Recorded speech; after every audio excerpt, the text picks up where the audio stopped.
die Leute waren mehr interessiert, meine ich, als heute.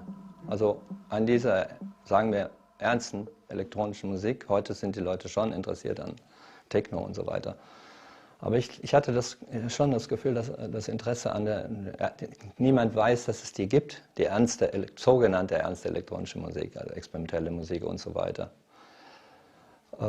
Ja, also es gab zumindest, das war zwar oft eine ablehnende Haltung, aber es war bekannt, dass es das gibt. Stockhausen kannte man zum Beispiel in Deutschland, weil Stockhausen eben der Begriff. And at the Robert Schumann Academy, where both Ralf Hutter and Florian Schneider were students, Stockhausen was a key part of the curriculum. Future Kraftwerk member Karl Bartos was also introduced to the composer's work while a student here. I started my musical studies at the Robert Schumann Institute in Düsseldorf, and then I got acquainted to all the classical music. The idea about the electronic movement was that the composer, and I was a composer also in that time, a classical composer, as good as I could, the idea was bypassing the instrumentalist, bypassing the orchestra, and composing directly onto tape something.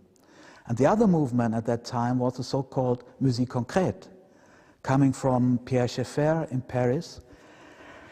And he was using found sounds, like sounds of the environment, sound of a tree, if you rattle it, or anything what made sound. And this is, it has always a lot to do with Kraftwerk, with the Kraftwerk sounds, this musique concrète and this electronic approach. While this movement around Cologne and Düsseldorf was developing, in Berlin, one of the key bands from the Zodiac scene was preparing to record their first album. Edgar Froese, the founder and only constant member of Tangerine Dream, had been a prominent figure around West Berlin since the mid-60s. And although he had decided upon his group's name, the lineup was an ever-changing affair. For the debut release, Froese enlisted Klaus Schulze from the band Cy Free as his drummer, and Konrad Schnitzler was also asked to join a group that he had originally introduced to the Zodiac scene the previous year. First they came because we asked them, coming back to us, because we need special groups or special persons to have public. And so they don't need me. But later on, when Edgar came and said, hey, play with me, then he has also already seen in the club what I has done, and so he was interested to have this noise to it instead of having a normal pop group.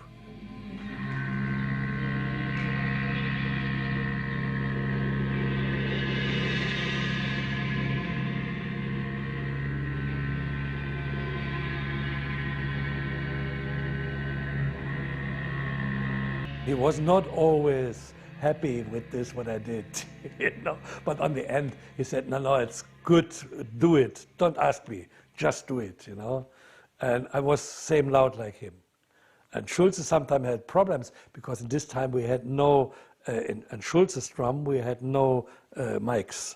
You know, he had not his own amp. He had no echoes on it. He just was drumming. He was like a locomotion, you know, like, wow. Just set him on his ass and then he was drumming, you know. I was young, just 18 or something like this. He had power over and over, you know. Released in 1970, Electronic Meditation was a coarse yet significant work, the first artifact to emerge from the Zodiac scene and a sign of the experiments to come.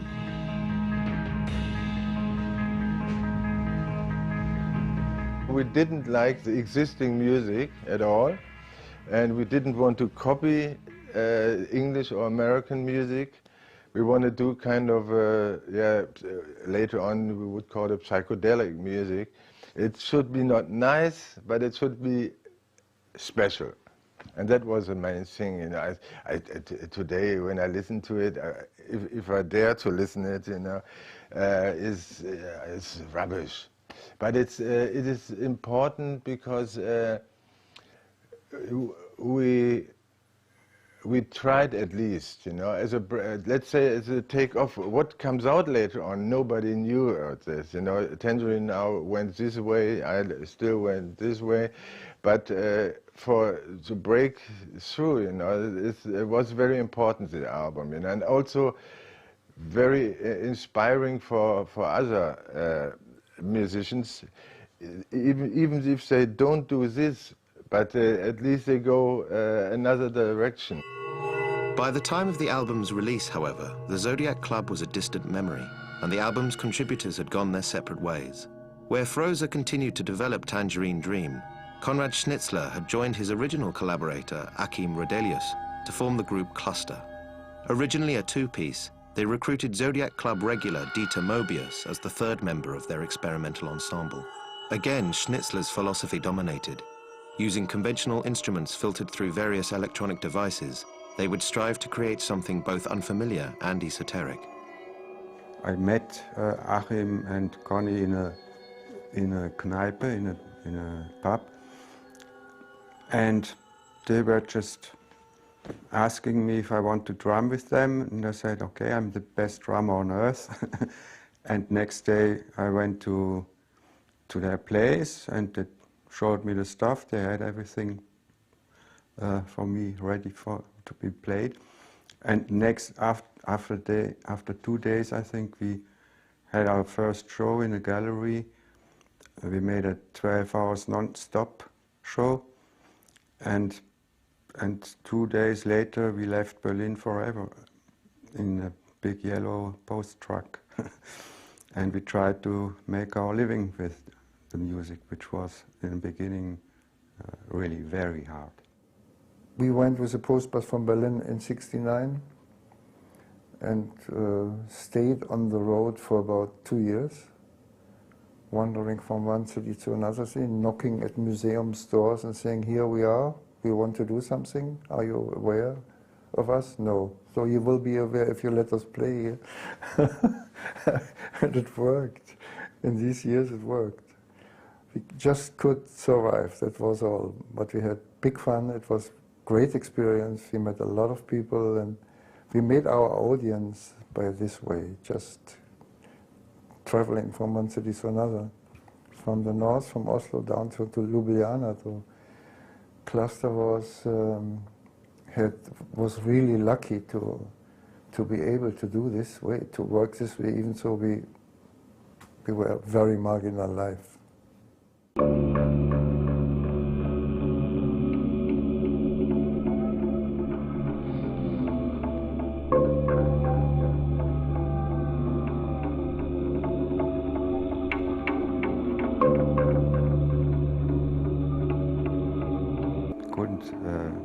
Play guitar riffs or real bass or play real drum.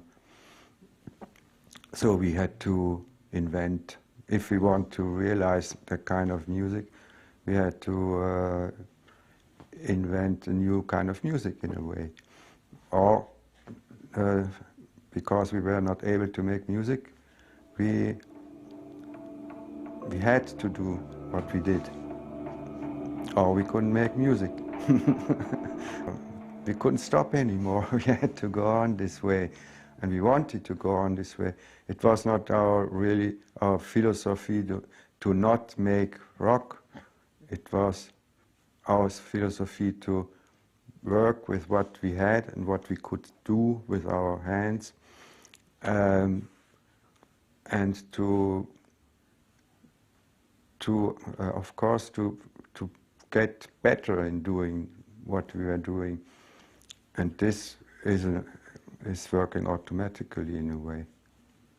Cluster with a K made in what I would call early industrial music in a way. They were very harsh. The sounds were very metallic. They were very ringing. There was the sounds of machinery, but there was also almost like the sound of industrial equipment being heaved in and out the studio. You know, if they were sort of dragging concrete mixers in, revving them up, you could kind of understand it, kind of like Einstürzende under Neubauten or something, but obviously much earlier.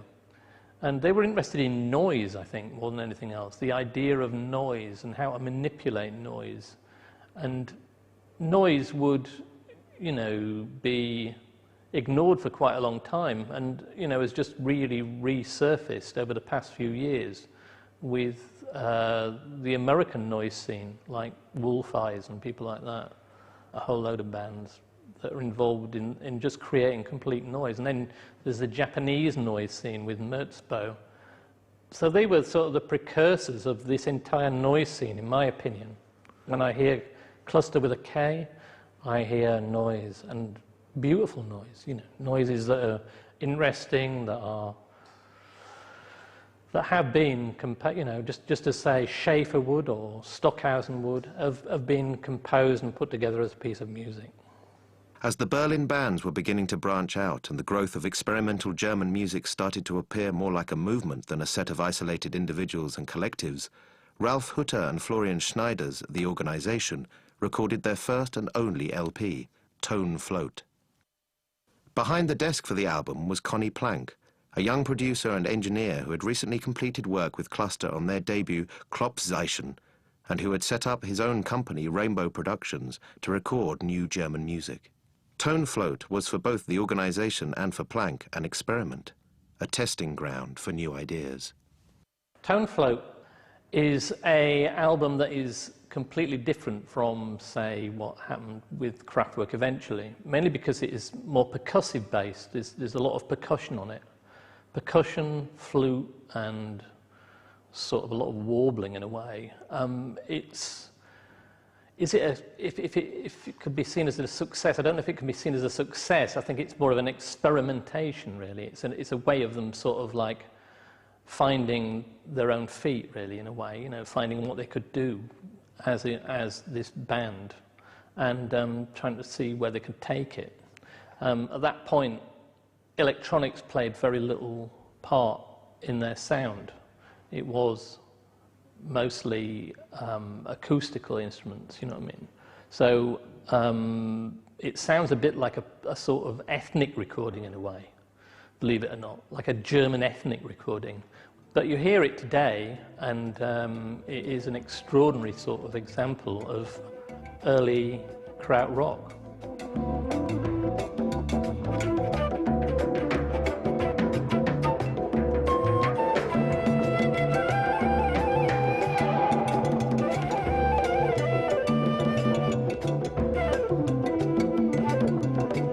Before there was Kraftwerk, there was the organisation, the album Tone Float. Now, they're not really using synthesizers on the album. They're part of a sort of larger ensemble, as it were. But there are hints, first of all, in the very name, the organisation, with that kind of obviously very pointed formality, indicates the, you know, the kind of rather conceptual, schematic way in which they would intend to work. And, which is obviously very antithetical to the far more informal things you get with people like Amandul. So there was that, and also I think there's a strong emphasis on a kind of, there's a sort of strong sort of percussive, slightly minimal percussive line to it, which clearly would then sort of, as it were, snake through the rest of Kraftwerk's career. The record was eventually taken by producer Conny Plank to Britain, where he managed to secure it a release through RCA. In Germany, however, the album was unavailable, and thus failed to get Hutter and Schneider any real success in their own country. Yet during 1970, the German scene significantly developed. With their commune having now divided into two separate musical groups, the more accomplished Amandul Mark II released their seminal double album Yeti. Can completed the lineup that would cement their reputation with the recruitment of singer Damo Suzuki, and Klaus Schulze joined forces with guitarist Manuel Gottsching to form Ashra Temple. Yet it was a release from an enigmatic band from Munich that pushed the musical language of the new German scene towards pure electronics. Popol Vuh were a trio fronted by the reclusive Florian Fricker, and their debut record Affenstund introduced new technologies and extraterrestrial sounds.